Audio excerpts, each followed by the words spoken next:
Sorry. We are here today with our special guest, or not special guest, our longtime member, Carrie Graff, who will be leading our service today. I am Thomas, your worship associate. If this is your first visit, welcome. We invite you to sign the visitor book once we are back in person, or you can contact myself, tflyon@gmail.com.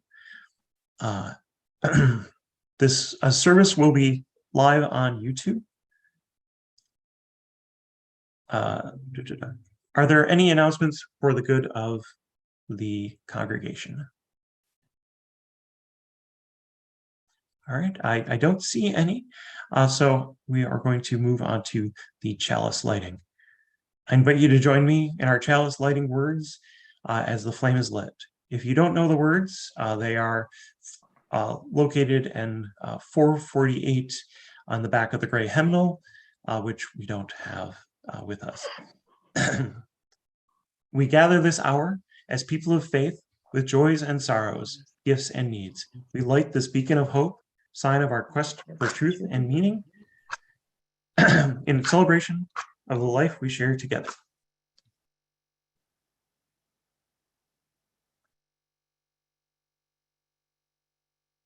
Right.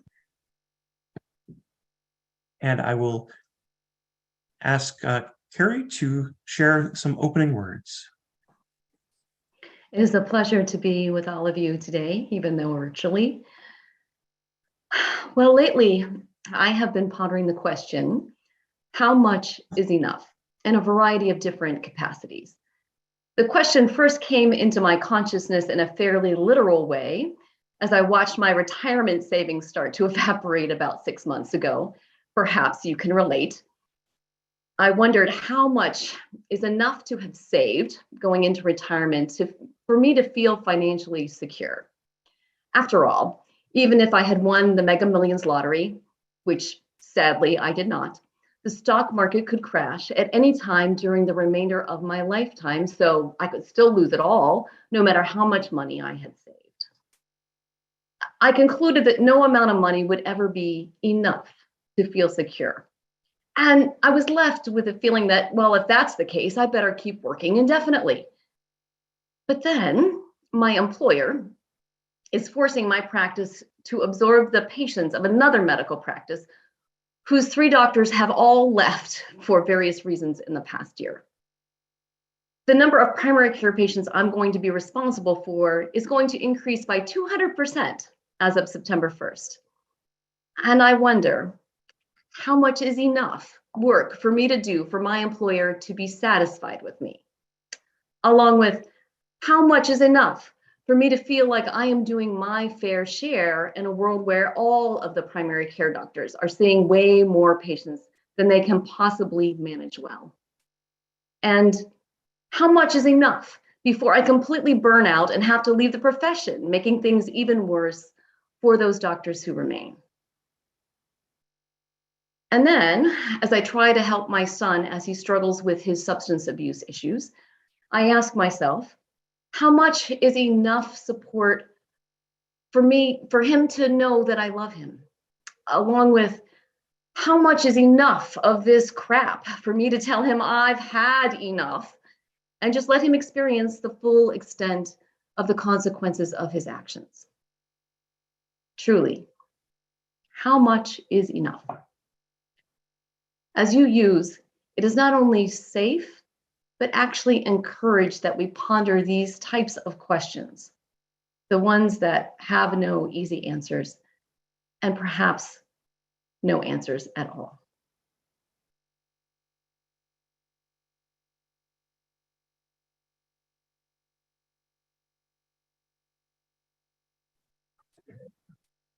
All right, and now we will have our opening hymn, which is 145, As Tranquil Streams. This will be performed by the Community Church Virtual Chamber Choir.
dawning future more, and bids the soul in search of truth adventure boldly and explore.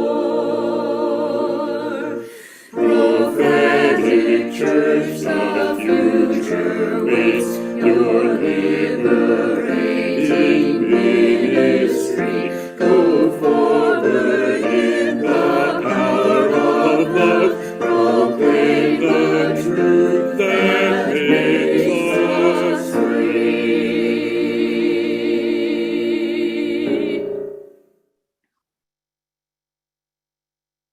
Right. Now is the time in our service where we share our joys and sorrows. We are a community that holds one another in our celebrations and in our pain. We welcome you to share your joys and sorrows by writing them down in the chat, or if you're watching this later in Zoom, please feel free to share them in the comments if you feel comfortable. Know that whatever is on your heart, we are with you. We will move on to the story for all ages. The Buddha was traveling through a forest. The day was hot, it was midday, and he felt very thirsty.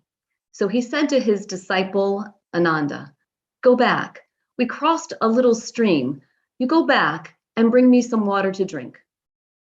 Ananda went back, but the stream was small and some carts had just passed through it, and the water was disturbed and had become dirty. All the dirt that had settled in it had come up, and the water was not drinkable now.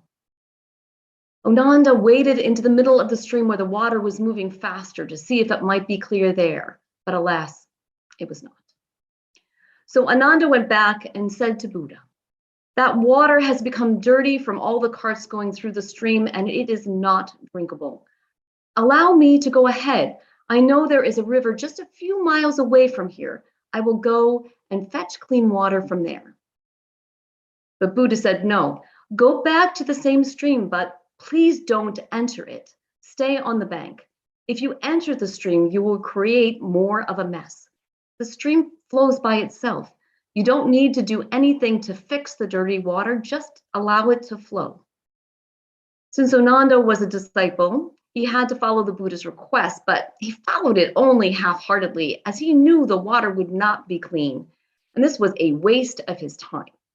And with the running back and forth, he was now also quite thirsty. But he had no choice but to follow Buddha's instructions, and back he went. Again, the water was dirty, full of mud and leaves from the carts that had passed through, and he returned to Buddha and asked, "Why did you insist that I go back? That water is not drinkable." But Buddha gently said, "Go again." An even more dejected Ananda went a third time, having no choice but to follow the orders. But this time, when he reached the stream, the water was as clear as it had ever been. The mud had flowed away, the dead leaves were gone, and the water was pure again. Ananda brought the water back to the Buddha. Dancing and laughing on his way, he fell at Buddha's feet and said, "You have taught me a great lesson." End of story. There are actually two great lessons in this story. First, what we are looking for often will only appear after we wait quietly and stop stirring things up in an effort to try to get what we want. We are called human beings, but we behave mostly like human doings, frantically running around, mucking things up rather than waiting for the answers to be visible by getting still and paying attention. The second lesson is that nothing is permanent. Nothing remains the same. You cannot step twice into the same river because the river has flowed on. You are no longer stepping into the same water.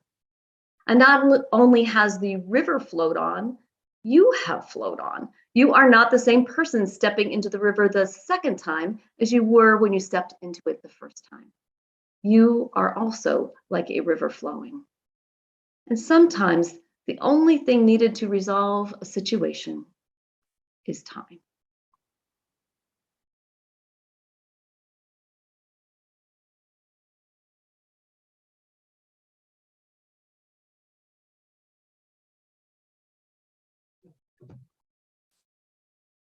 And now is the part of our service where we come together in the spiritual practice of generosity. Our gifts support the church and its work. That work is summarized in our covenant. The covenant says, in service of the values that unite us, we will recognize the inherent value of each person, foster a community of compassion and caring for all, value our diverse opinions, and engage in respectfully in all interactions. 1/4 of our plate collection this summer will go to Food for the Spirit, a nonprofit organization that uses art and creative facilitation to support racial healing, ecological justice, and equitable food systems in Western New York. You can give this morning by visiting canandaiguauu.org/connection/donate or mailing a check to UUCC at 3024 Cooley Road, Canandaigua, New York, 14424. In any case, make a note that your gift is intended for today's offering. We will now gratefully accept the offerings. I'd like to share a few joys and sorrows that our members have shared this morning. We celebrate the ending of the last treatment for chemo and continue to hold individuals in our heart as they recover. We also are looking forward to October 16th, which will mark Bill Mell's 30th year as our music director.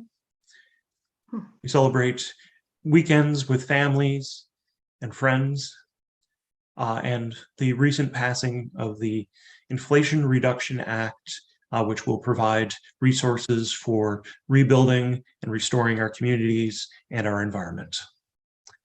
All of these things we hold in our heart.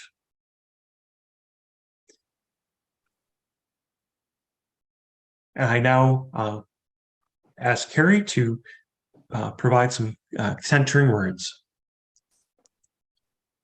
As we center ourselves to spend some time in spiritual reflection, I invite you to find a comfortable position for your body that also allows you to feel alert and awake. Notice where your body makes contact with whatever is supporting it. I invite you now to take a nice, long, slow, deep breath in, right down into your belly. Feel it expand. And now softly let that go. Let's do one more of those. A nice, long, slow, deep breath in, right down into your belly. And now gently let that go. Now just breathing normally, following your breath in and out. Follow the path of your breath as it enters your nose. Watch it traveling down through your chest, down into your belly, and then tracing the path of your breath back out as it goes up through your body and out into the air. Simply watching our breath as we connect our minds to our bodies this morning, feeling nice and calm. Let's take a minute or so to continue to watch our breath going in and out, bringing ourselves back to our breath if we notice we have wandered off.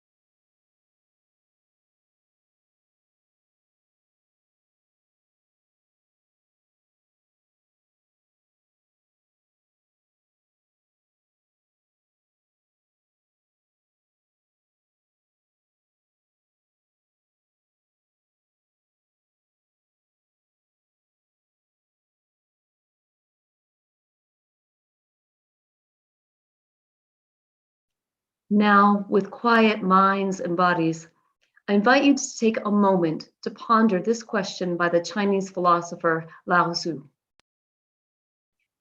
Do you have the patience to wait until your mud settles and the water clears? Can you remain unmoving until right action arises by itself?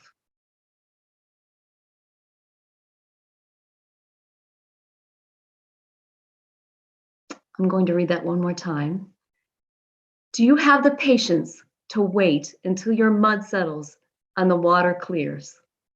Can you remain unmoving until right action arises by itself?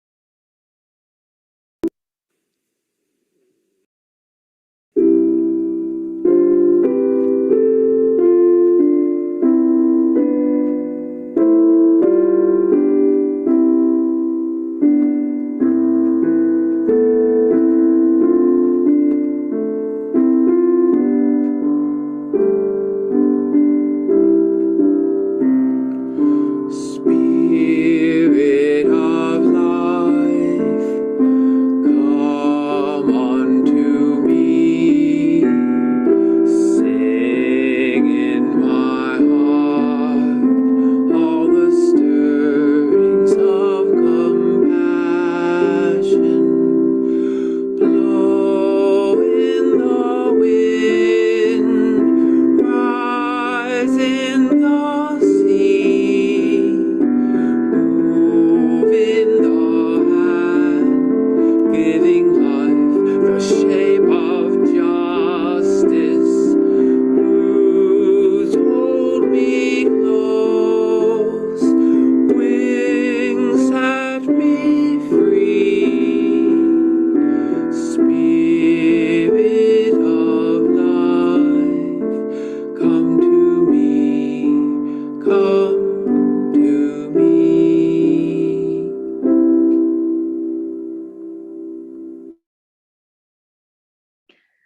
How much is enough? For those of you who don't know, I was unexpectedly very sick in June. I had felt mildly, generally unwell for about 2 weeks, starting Memorial Day weekend. Then on June 12th, I became acutely ill with a persistent headache, nausea, abdominal pain, and fatigue. 3 days later, I looked at my skin in the bathroom mirror at work after one of my coworkers commented that the spray tan that I hadn't actually gotten was really, really bad. And yes, I was still showing up at work despite feeling lousy because my COVID-19 test was negative after all, and we were short-staffed as it was. Anyway, it was obvious in that mirror that this bilious yellow-green tint that I was sporting indicated that I had jaundice, and something was very, very wrong. I had labs drawn that afternoon, which confirmed that my liver was extremely unhappy for reasons unknown. The worst of my liver enzymes was 25 times the upper limits of what would have been normal. The next morning, I was admitted to the hospital, too sick and spiraling downward too fast to even consider attempting an outpatient workup.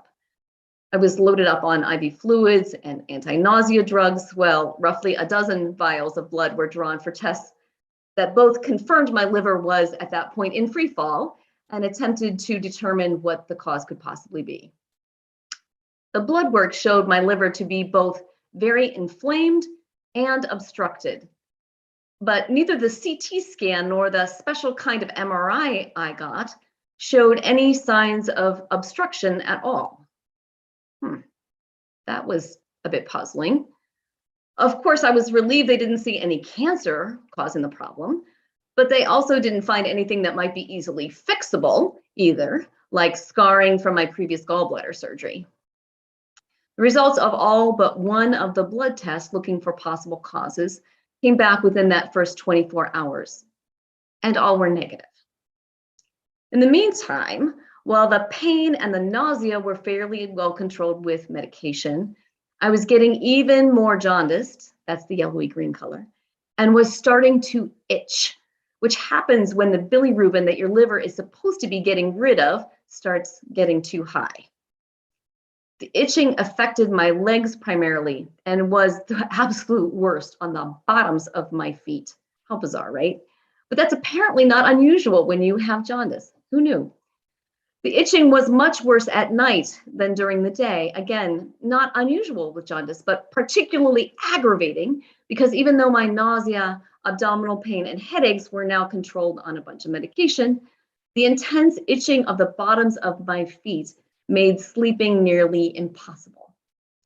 So there I laid in the hospital for 3 days, trying not to scratch myself to death, while only one test for possible causes was yet to come back.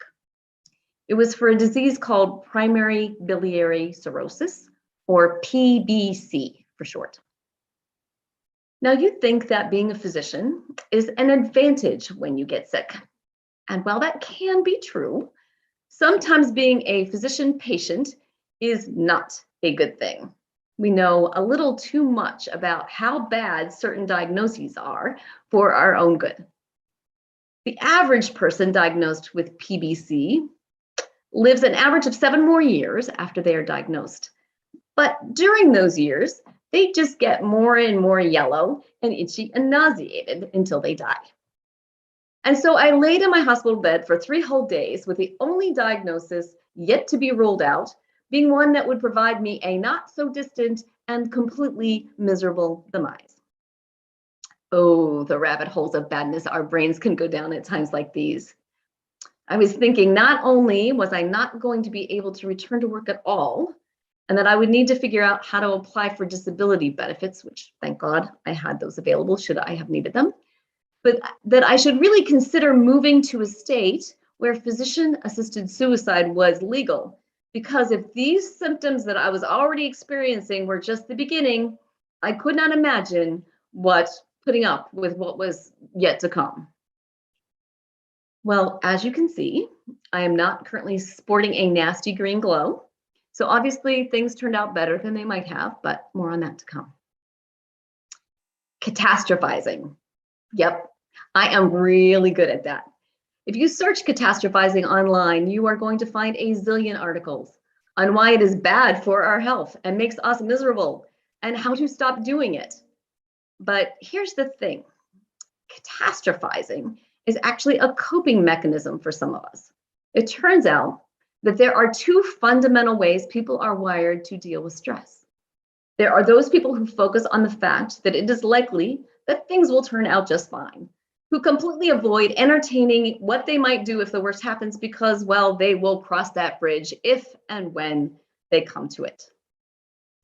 Most of the things humans worry about never actually come to pass.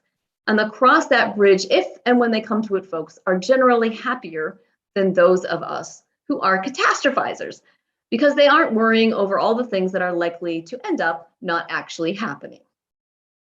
That said, when the worst does come for those folks, they are completely unprepared and typically do not handle it well.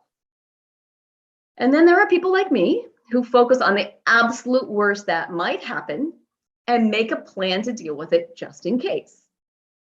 It helps us feel in control of the situation because even if what we fear the most actually does happen, we've got a plan.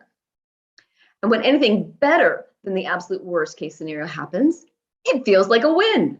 Sure, we get upset about a lot of things that never actually come to pass, but we get to celebrate when it doesn't happen. And when the worst does happen, we're ready. Heck, we have been preparing ourselves for this our whole damn lives. Anyway, there are advantages and disadvantages to both ways of dealing with the stress of the unknown, but one clearly results in a lot less angst. Wouldn't it be lovely if I, could choose the coping technique that is less emotionally traumatizing? But here is the rub. Research also shows that trying to switch the coping approach that doesn't come naturally to us will actually worsen our ability to cope and cause even more stress. The huge take-home message from the research that I read about was to not try to change the way you're wired to cope. Let catastrophizers be catastrophizers. I'll cross that bridge when I come to it, folks. Live in their denial, even when some scary shit might be on its way. Which brings me to part 2 of my saga of when I turned green.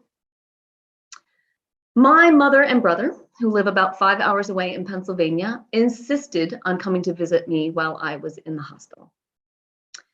As I am lying there, trying to think through my plan for, what I need to do since I am likely dying, the two of them are trying to cheer me up or at least thoroughly distract me. You see, both of them are the epitome of, I'll cross that bridge when I come to it types. My mother, the most even-keeled person you will ever meet, is chatting about anything and everything other than me being sick. My brother, who somehow always manages to be at least somewhat inappropriate, is reciting all of the parts from the plague scene in Monty Python's Holy Grail in full British accent, no less. Bring out your dead. I'm not dead yet.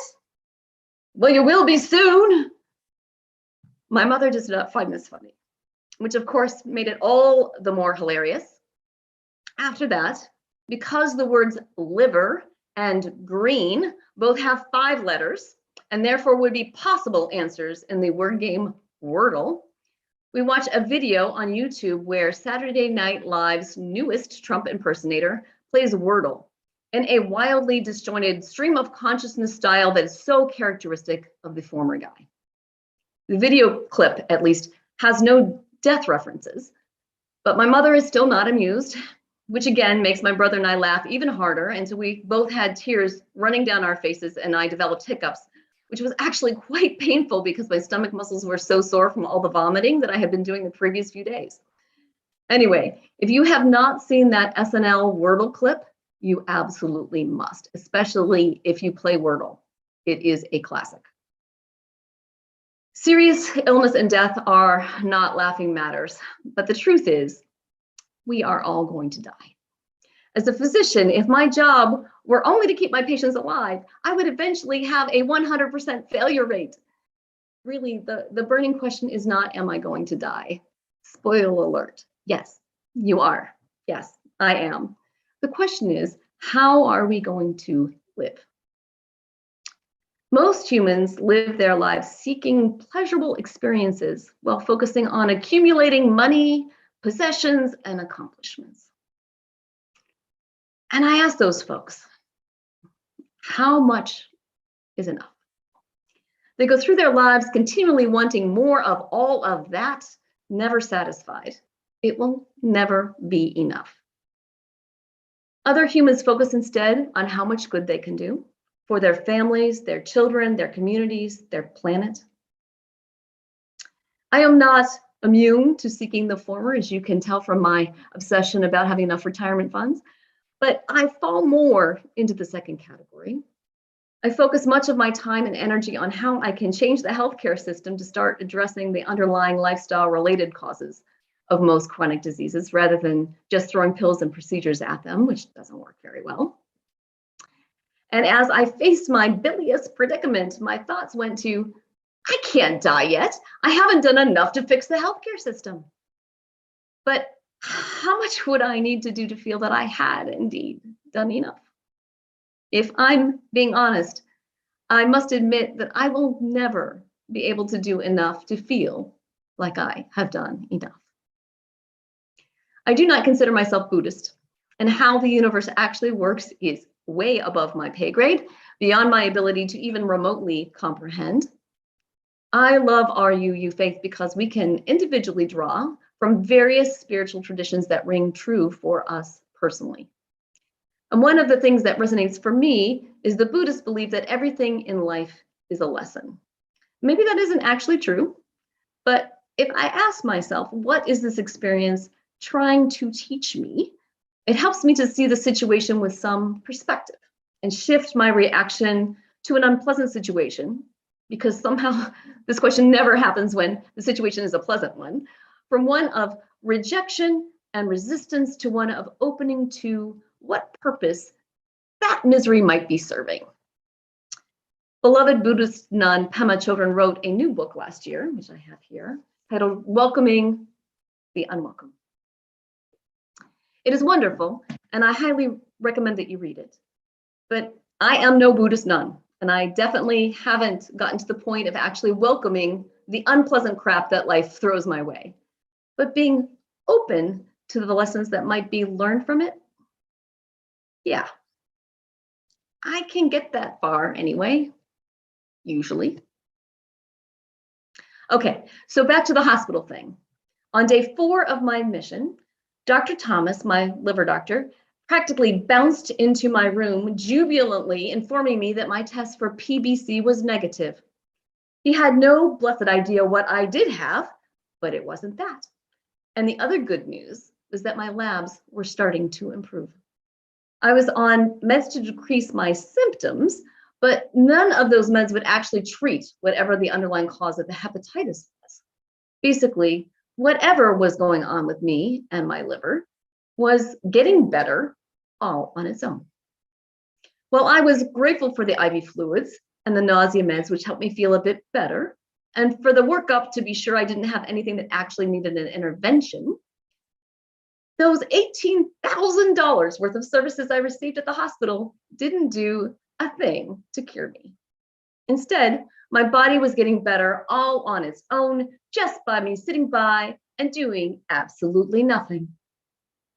At the time I was discharged from the hospital, the theory was that I had had an exceedingly rare reaction to my COVID-19 booster, about as likely as winning the Mega Millions lottery, although the liver lottery isn't one that anyone actually wants to win.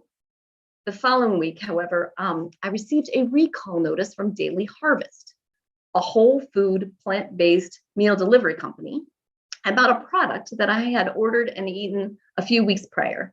It turns out it was causing liver issues for hundreds of people, many of whom were in the hospital, for reasons that even as of today are still unclear and being investigated by the FDA and CDC. How ironic this all was, right?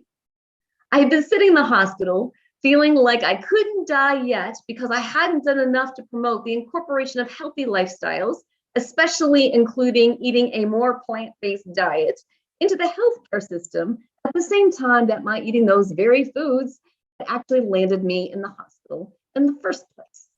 God, the universe, whatever, certainly has a sense of humor. So, how much is enough? I have no freaking clue. But I'm going to at least try to spend less time flailing about, trying to figure it all out, and a lot more time just sitting beside the stream of life, taking in the wonder and the absurdity of it all. And maybe, just maybe, some clarity to how to live this life thing will arise as the mud settles. When the 5-letter word clear, C-L-E-A-R, is the wordle answer of the day, I will take that as a sign from whatever God there may or may not be that I am at least on the right track.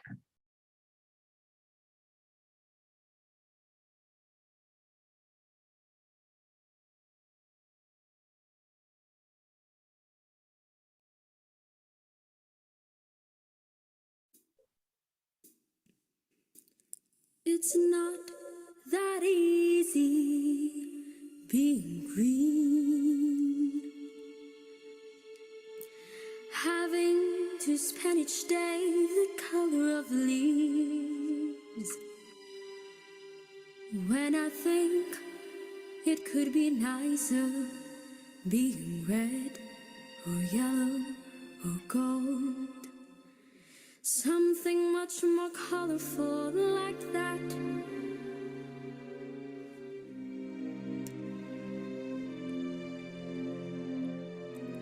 It's not that easy being green. It seems you blend in with so many other ordinary things, and people tend to pass you over, 'cause you're not standing out like flashy sparkles in the water or the stars in the sky.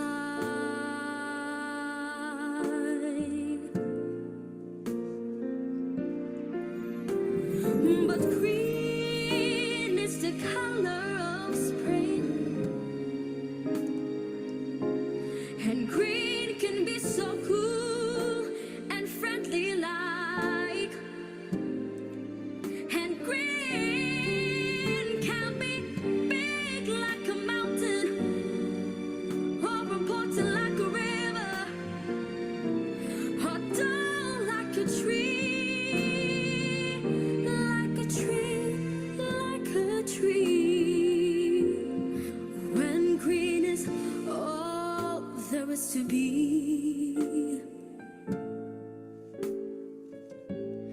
it can make you wonder why, but why, wonder why I am green, now to it fine, and it's beautiful, and I think it's what I want to be.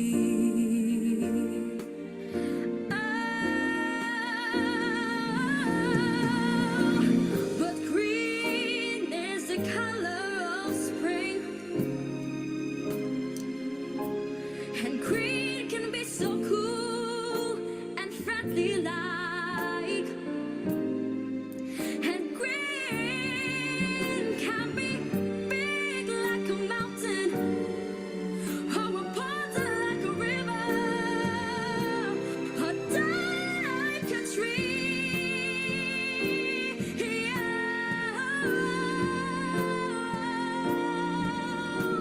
Green is all there is to be.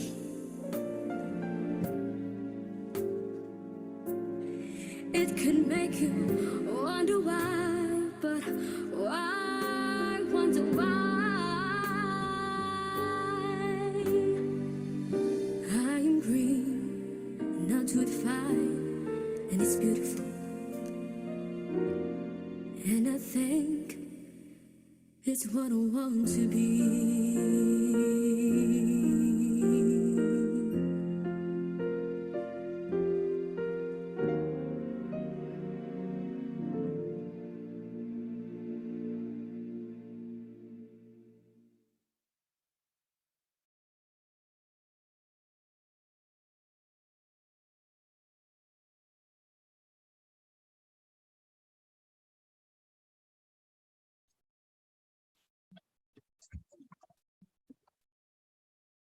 Thank you, Carrie.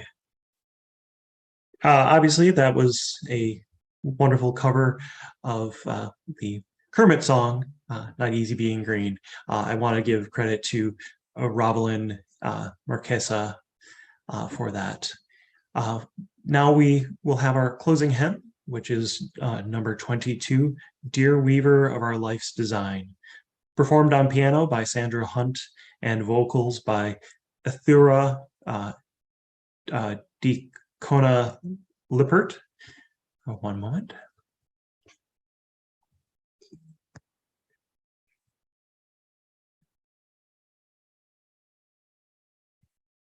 All right.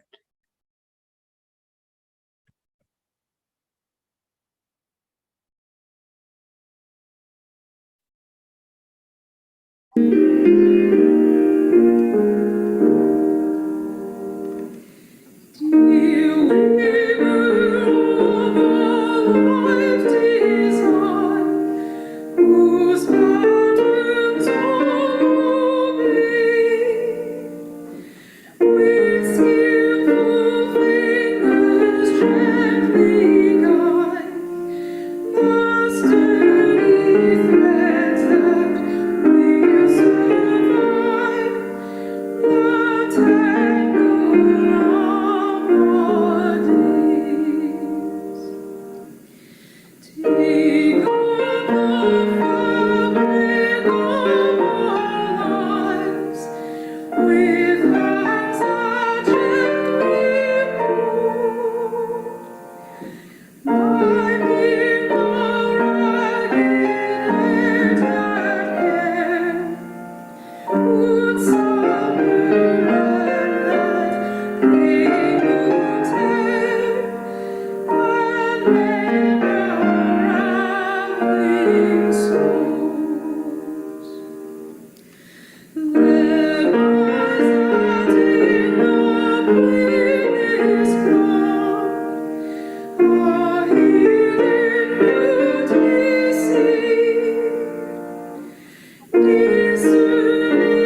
All right, please join me as we extinguish our flame. We extinguish this flame, but not the light of truth, the warmth of community, or the fire of commitment. These we carry in our heart until we are together again.